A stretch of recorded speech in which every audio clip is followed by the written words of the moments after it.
How to fix missing KFC order confirmation email. Hi everyone and welcome back to our channel. If you have not received your KFC order confirmation email, in today's video we are showing you a step-by-step guide that we can follow up in order to fix it.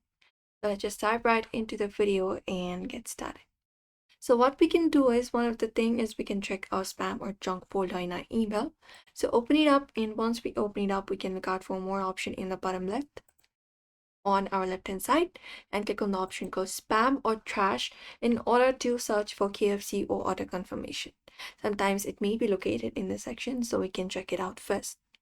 After that, in your KFC section, make sure in this order section that your order appears there, it was successful, and only you should be able to go with the further process if you have not received the confirmation email.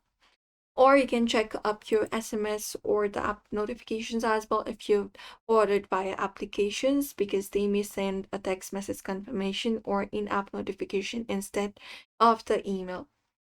And also verify your email address. For that, in your account, in the top right corner, select account in KFC website, go to my profile, and there see email address section. Make sure it's the current one, it's something that's working and you can update it, and click on update option here. Make sure that your email is spelled correctly, active, and is accessible as well. Apart from that, you can wait for 5 to 10 minutes sometimes and refresh your inbox time to time, and that should also work out for you. If you still didn't get it, then you can directly go ahead and contact their customer support, and they should probably help you out. You can provide in with your name, phone number, and the order time. And that's it, everybody. You can just go and follow this method to fix that issue of not getting confirmation email. So we hope this video was helpful. Give this video a like and subscribe for more.